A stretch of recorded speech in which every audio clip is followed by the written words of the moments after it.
But I'm Lisa Holloway-Attaway, and I work here at the University of Huivda in the Computer Games Development Program. And I have the pleasure of very briefly, so we don't take more time, introducing our speaker, who is Evgeni Puzankov. He is a narrative designer currently working at Surrogate Games. He's worked on projects like Panops, Paper Night, Pocket Cult. He's also worked on indie projects like Graveyard March. And I like that he says he's done his time with scripting, designing, and producing, but not so much anymore. So I think we'll hear more about that. And he's talking today new ways of narrative design thinking. So let's welcome Evgeni. Thank you. Hello. Hello, is this working? Yeah, this is working. Hello, everyone. I am indeed Evgeni Puzankov. This is the name of the talk that I'm sort of stuck with, and you have at the programs. It wasn't this way, but I'm going to stick with it. And hopefully, when you leave, you will have the feeling that you learned something new, or you will feel that the power was within you all along, or you will just feel that there is no competition coming to snatch your job from Russia. So. I am indeed a narrative designer. I come from the land of Russia. I'll elaborate a bit about introduction. I started as a scripter and a writer on hidden object games back when they were done for PC. I worked on a Russian slasher MMO for kids, which isn't available anywhere, thankfully. I worked on some social games briefly. Then I needed money, so I went to work as a producer at Cygnus Labs. And after that, I joined Surrogate Games as first just a narrative designer, then very quickly as a lead narrative designer. I worked on a story-driven CCG, Panoptis about horror, mystery, conspiracies, and so on Pocket Cult, which is a fun little game about spreading your cult across a little silly, ironic fantasy world. Right now, I'm still working on Paper Night, which is a rhythm game about love, likes, and nights of social media. As a freelancer for indies, I work on Graveyard March, which I really can't describe at all, but it's incredibly awesome. And I recently signed up for The Long Reach, which is an intricate adventure, puzzle adventure where you have to run for your life. So this is the original name of the talk, Standing on the Shoulders of Giants. The basis for it is that, how many of you are students? I can't see anything. Could you please give me a shout or something? Okay, this sounded very much like boo. I will just keep rolling with that. So yeah, this talk will be directed at you, and specifically the guys who are studying game writing, you lucky bastards. The point is that, I'm 27, I'm not far from you, and basically everything that could be done in terms of narrative was done before us. If you are ever trying to make a post-apocalyptic anything, you will have Chris Avellone staring at your back, who has Brian Fargo staring at his back, who has George Milton staring at his... No, the guy who made Mad Max staring at his back, and then Harlan Ellison. That's the far that I can trace it. So basically, it seems that we are stuck with just remixing the clones and just doing anything that we could possibly can.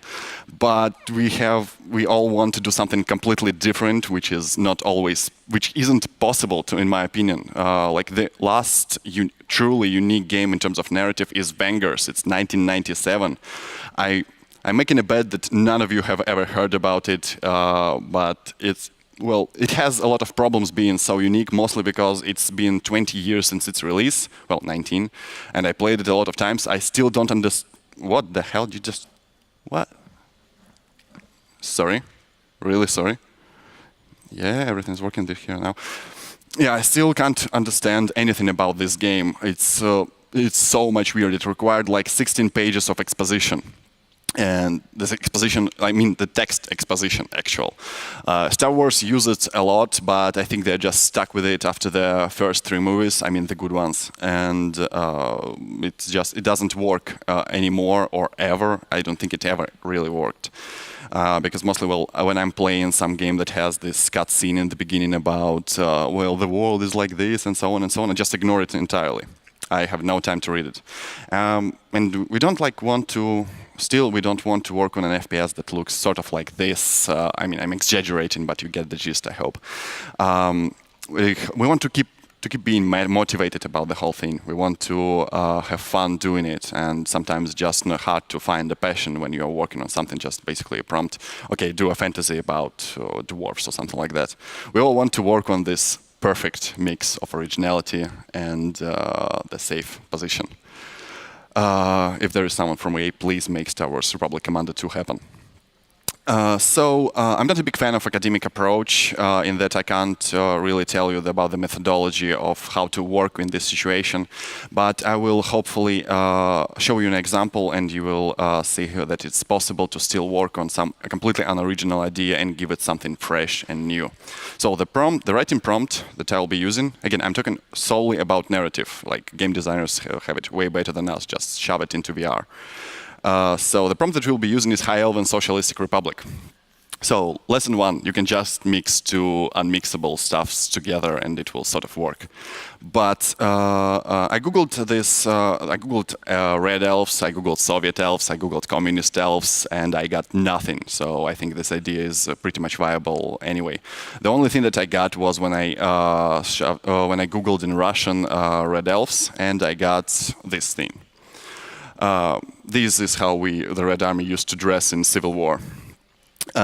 This may look sort of awesome and fun, but it's to me, and when you will be finishing the game, it will just look like a fan fiction, like a crossover, probably a bad one.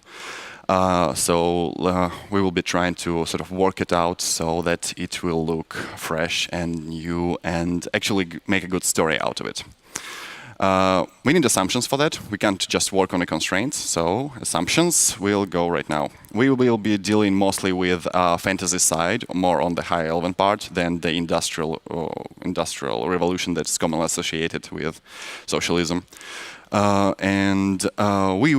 Let's assume that we have an adequate producer, or just a producer that really trusts us, and we have a deadline.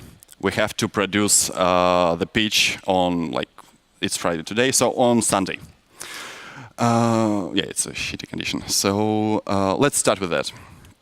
I always start with a story. I completely ignore the setting in the beginning. I don't work on it, although many people, juniors and such, they are trying to work on setting for a long, long time before they're actually going for the story. And I see it as a waste, basically. Until you know what the story will be about, the setting is a potential waste anyway. You can work on a land, on a country, or anything for as much as you want, but if the story just takes place in a public bathroom in some castle, everything that you've done is basically useless. So you just wasted your time. And it seemed like it's just the way to deal with the writer's block. But I have a better way. There are a lot of archetypes for the stories, like, for example, the detective. So the guy has a case, the guy solves the case, there is a criminal, everything is fine. There are the road trips, you go from point A to point B. There are love stories. Oh, you meet a girl, you like the girl, then you realize you are gay, and you are dating your best friend in the end. So, too long didn't read, just cast Jesse Eisenberg, and it will be fine. To find this part of the story, I will go with Socialistic Republic, mostly because, mostly because I was born in one. And I have no idea about elves. The only image that I have about elves is these arrogant assholes that just come and go as they wish, and I don't really like them. Like, really working on a setting about high elves is a pure torture for me. I really hate them. By all means, that doesn't mean that you need to work with Socialist Republic. You can definitely work with elves if you know about them, if you have read that, researched it, and so on. But again, we have a deadline. We have 2 days to produce. So we will be going with what we know more. Well, what I know more. So the first giant that can help us with that is history. I will just look about which narratives are dominant in the story about the Socialistic Republic. There is the collapse of Socialist Republic, but it usually just goes like, and that's it, which doesn't make for a good story. There is the Cold War, the relationship between the capitalism and socialism, although it requires another country, and I'd like to focus on just this one. The narrative that I really liked for this part is the revolution. it provides us clear points from A to B. So we have a start of revolution, we have the end of revolution where the emperor is dead. By the way, this square is really lovely in the winter. This is my hometown, it's better now, like every person from Detroit would ever say. So let's figure out how the Socialist Republic works. This is revolution, sorry. This is it in a nutshell. You have a working class, and by the end of revolution, working class is a ruling class, and the previous ruling class is dead. That's basically it. Well, there are several complications and so on and so on and so on, but I don't really have a use for them right now. So the second giant that can help us is similar works in this genre. In this particular situation, we would go with elves. We will try to find the points where they really can coexist, Socialist Republic and High Elves. Moreover, we work on something that wasn't done. So the ruling class is the king or something or whatever. The middle class, lower nobility, traders, military, but there is no working class. And somebody had to build it. Definitely someone had to build it. There are bricks that some persons of some union had to actually make, and this is the part that I'm really interested in because it wasn't covered a lot in any media. Well, of course, you have the Dragon Age, Alien Age elves, but it's more like the remnants of an empire, which would make more like a war of independence rather than the revolution. So we can work. This is the part where I start working on the setting because we know where it will take part mostly. It will take part on the quarries where these worker elves work on the lumber mills because some parts of these buildings were made out of wood, so they needed to produce it. And since the high elves and elves in general are usually associated with the nature and religious fervor regarding the nature, I suppose the worker class that works on lumber mills is completely repressed, which is exactly what we need for the socialist revolution. By the way, at this point, this really sounds like a communist rally. So what I mean by that in terms of a story, you just find sort of, it's like a statue that doesn't have its legs built and you're just chiseling away the stuff that wasn't produced. You find some problem that you have in those settings, like for high elves, there are no working elves. And you can do it with a different setting. You just find you find the problems and you are trying to solve them, trying to add to the narrative so that the next generation of designers can work on that too.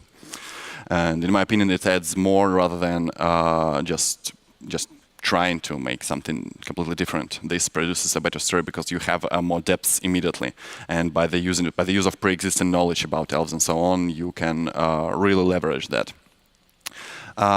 This is basically it for the framework of the story. We just need to somewhat organize that.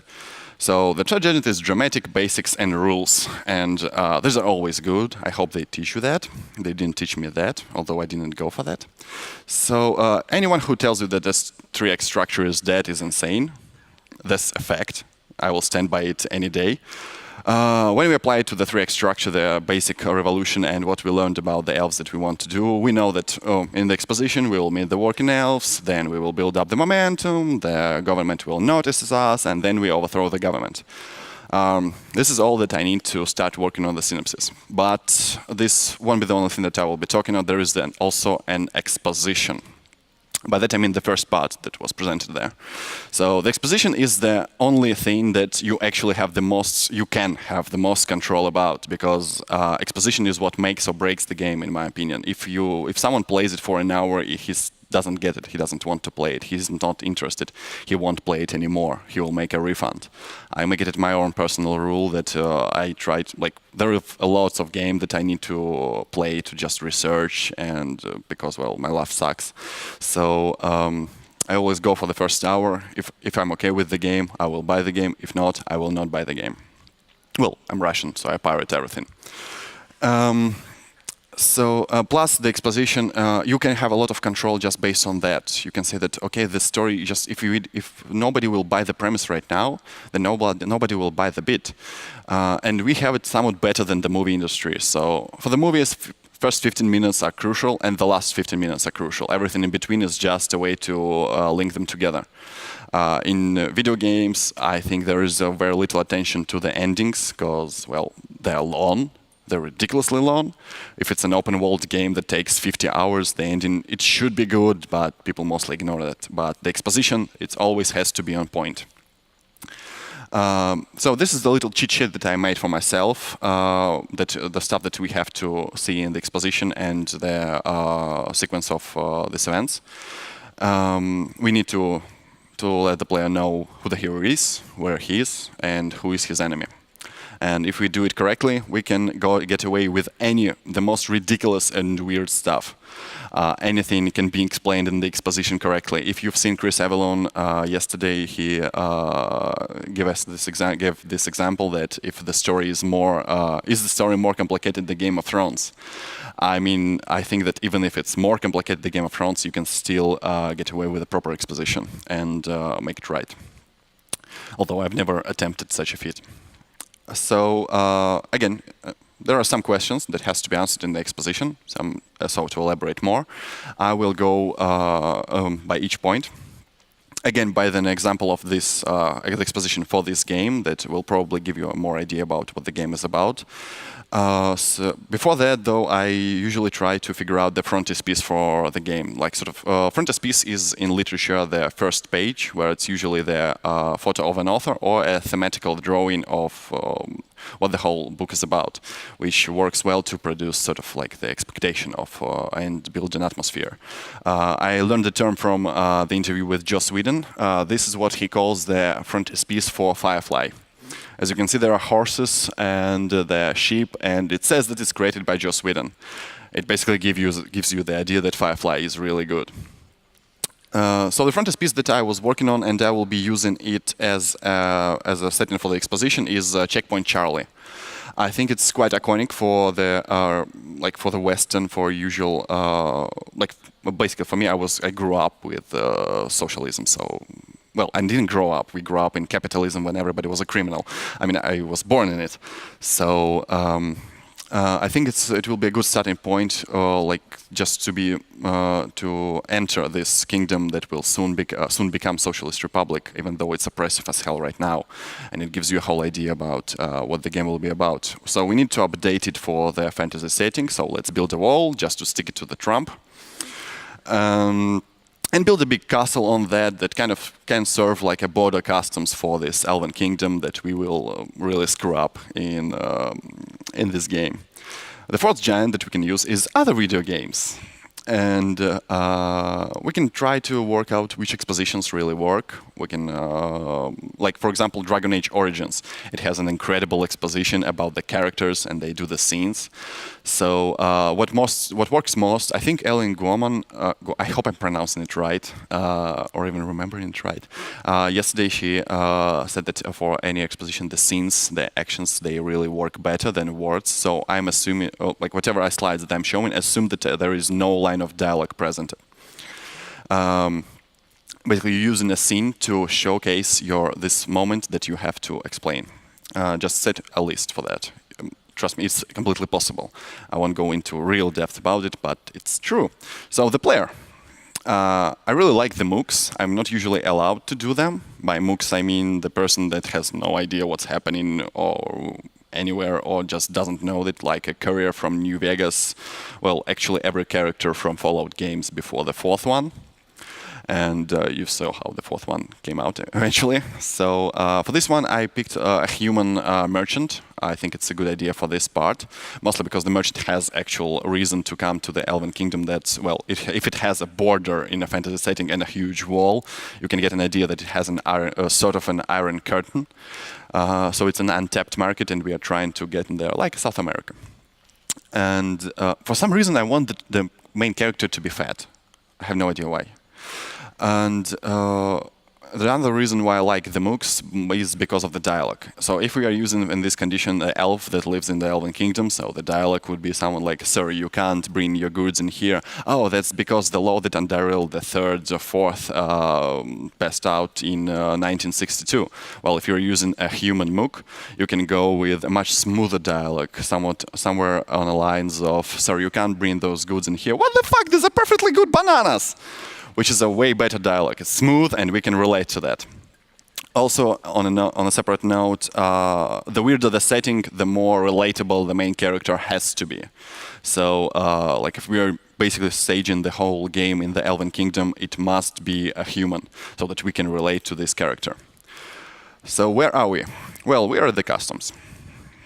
So basically just location is the customs. That's it. And the customs are oppressive as hell. There is the military that somewhat oppresses the working class and oppresses us, and generally looks like you are just trying to get in the Soviet Union somewhere like 1946 when things were really bad.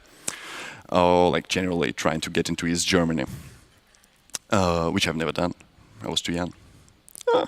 So the fifth giant that we can use is the ugly, the mass media. Okay, so I'm not really sure that I should use this image, but there's a lesson here. I really feel very strong about it, that there should be the refugees that are trying to leave the Elven Kingdom. They might not even know that it's not allowed to, it's not possible. But I mean, with the immigrant crisis right now, there's a resistance in my mind. There was a resistance in my mind about putting it out, but I still went with my guts because I think it was exploring the whole topic. So the image that we like, the customs would look sort of like the outside is filled with refugees, and going inside is basically just us with our little cart. Motivation. Like Aaron Sorkin said, every time you work in a story, you have to have intention and obstacle. Well, motivation, intention. Potato, patata. And I find that money is the best motivation always. I have no other explanation. I just love money. And a lot of people love money, and you got into the industry not only because you are creative guys, but also because you need food, and for food you need money. And it's an extremely relatable thing. More relatable than, okay, so you have a daughter, and the daughter is taken somewhere, and you have to do a lot of exposition, while I need money is really fast. He might have a huge loan back home. He might have come with a prince that sort of organized the whole expedition and vouch for you. So you need to sell your goods and you need to feed your family or something like that. Or there's a loan shark, really horrible loan shark behind you. Or just like this is a huge bet for you, for the character. The obstacle. So there is allegedly a story in Russia that when we were sanctioned by Europe and sanctioned back by Russia, I can't really tell what's what in this situation, but there is a story that every kind of sanctioned good that came through customs was immediately burned. And I think for the merchant that comes with his goods, when the Elven military starts to burn them, that would be quite an extraordinary moment for them when he really has to overcome this obstacle where he starts to look for his prince that is nowhere to be seen and trying to figure out just how can I save those goods, please don't burn them, that's all I have. The sixth giant is you. What I mean by that, everybody has its own style. Writers are the same way as an artist. All the creatives are the same way, made the same way. We have a certain style. We have a certain topics that we want to discuss. We have a certain characters that we want to write. So my personal style, as I like to describe it, is weird shit delivered with a straight face. And I have never in my life wrote a person who wasn't, isn't, or will not be an asshole. Like really, they were all horrible. So for this part, the villain, we must show the degenerate ruling class. I picked for that the Borgia family. At this point, I have to say, usually up until I have to write a dialogue, the race, the gender, and everything for every character that I have is interchangeable. Even if it's drawn, I still consider it interchangeable. Well, naturally, when I start writing, it sort of gets set in stone. So yeah, the villain is basically for the religious, sort of what we can see usually for the Elven Kingdom, how it's usually done. They are sort of religious, they have traditions, and the Borgia was the family that had two popes, and is sort of known for a lot of orgies, massacres, violence, poisoning, and all that stuff, and I think it's a really good government for the elves. I'm sorry that I'm smiling, I really want to make them horrible. And so it might be that this person that I will call Lucretia henceforth, even though, as far as I know, the recent studies say that she wasn't that bad, although she's considered still a original femme fatale. So she orchestrated the whole thing. She just wants to, for example, she just wants to be with a prince. Again, I'm saying the gender is interchangeable. If it's a prince and a prince, I don't care. And they are sort of using the whole trading mission as a foil for that, sort of a cover. And so when we are looking for this, and yeah, and naturally like, the Basansei, where this lovely person came in, they always use the guide. And it makes sense in the, with North Korea, if you go there, I think it's true even for Russians, although I have no idea. Why would I go there? They have this guide with you that just doesn't leave your side at any point when you live in your room. I think with Conan O'Brien and someone as famous, it happened this way. So sort of princes from our side, the princesses from their side. And when we are starting to look for the prince to sort of like protect us, we see this, that, well, they're fornicating basically, like Game of Thrones style. I have no idea why not to reuse this scene. And then we run away because, well, we are panicking, and she runs after us, and I will come back to that later. Why not refund? Hooks. This might be a little bit outdated, but it worked for me so far. You have to make a 5-minute wow effect, 15 minutes, and 60 minutes. Well, if it takes really an hour. By wow effect, I mean the situation, the setting, or a scene that just changes your mood. Which, I'll go through them. So at 5 minutes, you see that there are different elves. You are intrigued. Then you see that whatever was supposed to be your motivation is burned, and you are angry, or you just want to figure out why, or whatever. And you generally see that, well, this is not right. I feel repressed. I should have put more Monty Python in here. And the 60 minutes, this is just, there is no lesson here. This is just the way that I would finish it. I will just kill 90% of everyone. So when the princess just lives there, she sees a lot of witnesses, and she just orders to kill 90% of everyone. Well, she orders to kill everyone. But, and we escape this somehow with some of the refugees, and of course, we end up on the wrong side of the border. And this is the exposition that I have in mind. After I'm done with that, I will work on the development, I will work on the culmination. Eventually, I will end up with a 2-page synopsis, which I will then pitch, sort of like in the same fashion as here, because they tend to ask a lot of questions of why the hell am I doing this? Last thing is the question, you sure you don't suck? The answer to yourself should always be no. That's your reality check. It's really easy to get big-headed. I got this stage at 2 points in my career, I think. After the first point, I was an integrator for some time. After the second point, I was a producer, which didn't work out for me well, so I tried to keep myself calm. But to producer, you always have to project confidence. And that's it. What? They don't have my photo. I was eating cotton candy there. I really loved it. Anyway, thank you very much for listening. If you have any questions, please do it, and please don't hurt me.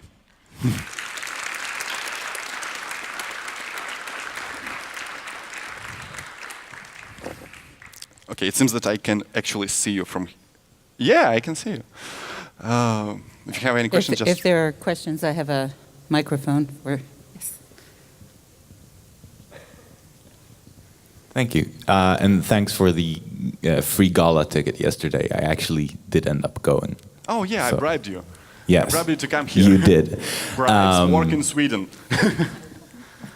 So what you did here in order to find an original story was combine 2 previously uncombined and genres, if you would, and then look for a story which has one of those genres and pick out what do they not tell you in that story. But suppose you have a project where you need to work in a genre that's been done to death.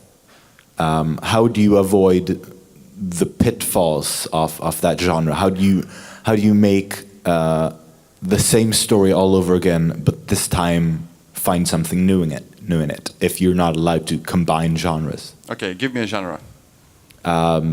Western, like the outlaw in a Western town, say. Outlaw in the Western, I would go to the Wikipedia what happened to in the Western that isn't particularly probably a Western. I think that my choice would be a lot of Americans going to Spanish California back then. And basically that would be outlaws running away from, well, another outlaws, or whatever it works on. I will always go first to the history, especially if it's a Western. It's somewhat documented.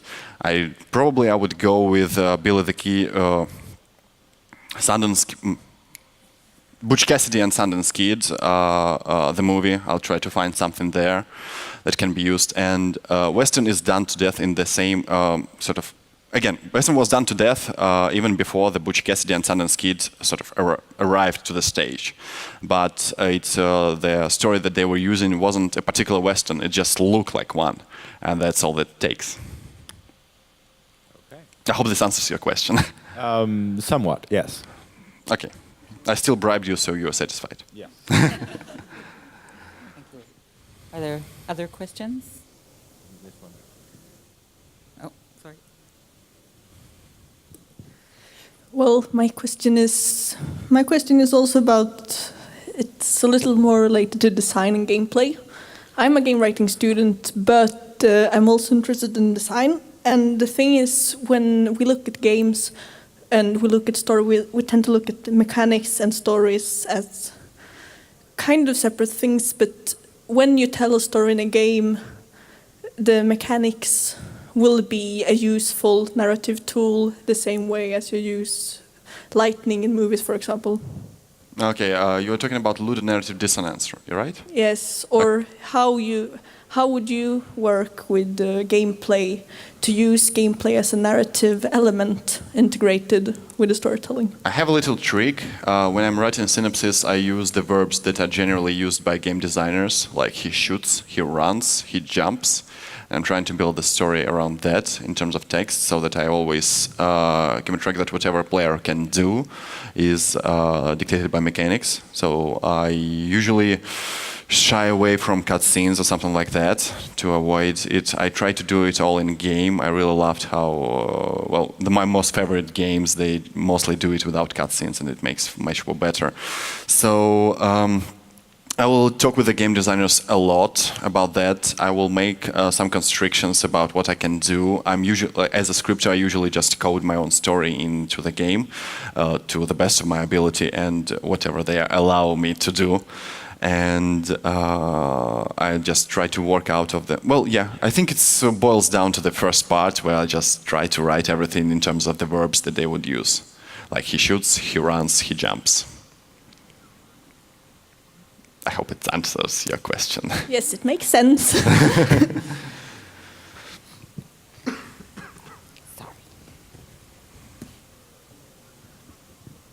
At what point of the production do you usually come in? Is it like that you bring a story and you make a game from that, or do you get like this is the game mechanics, make a story?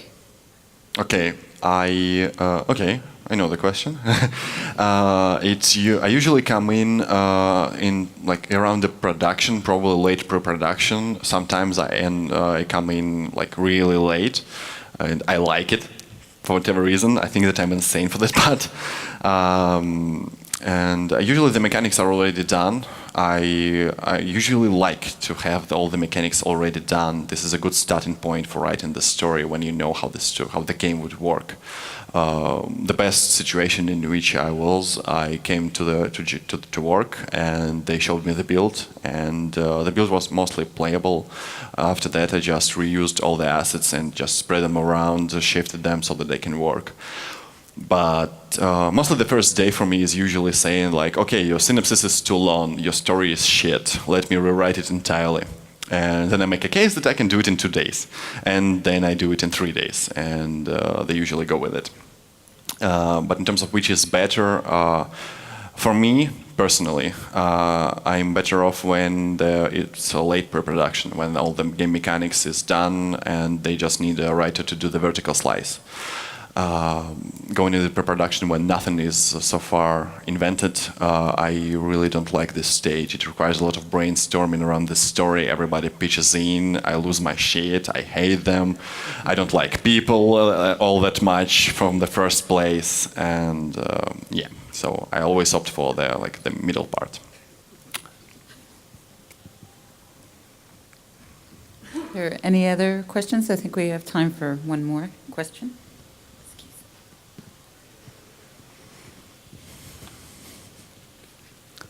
I wonder if the sunglasses will work and help me actually see you.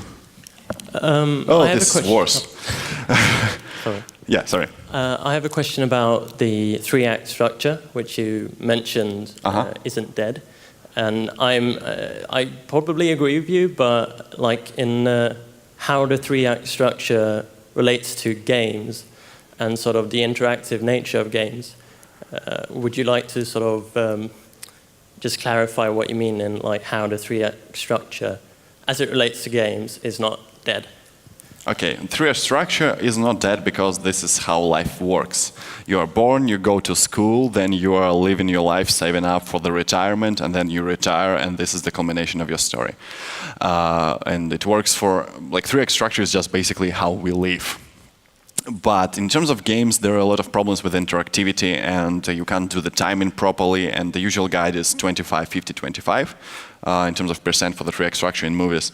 But you can't always do that. You can't predict a proper three-act structure. But so, like, let's say open-world game where you have the exposition, you have the ending, and you have all this shit in between. What I find helpful is just you make sure that whatever way the person takes in this between, it sort of works with the ending. The best example that I have is Fallout New Vegas. It works with three-act structure perfectly. You find Benny, then you find Benny dead, and then there's this whole thing at the Hoover Dam. Everything that you are doing in development, it works. It has a focus, and it works for this Hoover Dam. You see the results of your actions at the Hoover Dam, and it works for the three-act structure, whatever like road you take. You might go to Hoover Dam after you killed everyone, and it still works because there is no one there to help you. If you are doing the multiplayer thing, I have no advice for you. Sorry. But co-op games, emergent narrative is a particular thing. Stellaris, I think they do it really well. They have, well, generally Paradox South, I think, that make all these games that take too much time of my life. They sort of have the mid-game, the end-game scenarios, emergent scenarios that you can take, and they sort of like sort them out by the stakes that they are using. So like in the beginning, every event that you have is a nice thing, that you just get something out of it. In development, it's all really swell. And in the end, well, you are fighting a war with the guy that you were friends all along. And it still works as a three-act structure. You just really have to adapt it. It's not so, I'm not saying it's easy or something, I'm not saying that we know how to do it, but it's there. It's just the way it works. But just to be a devil's advocate, there is a Japanese story structure, Kyushu I think, that is a 4-part structure, which is really nice. It sort of goes like, you have two first parts that's sort of part of one narrative. The third one is a separate thing, and the fourth one it continues to elaborate on the first two, but with the adding of the third one, it makes another sense, which again is quite workable. But a three-act structure is still a working horse of, well, at least the Western development. Thank you. Good examples.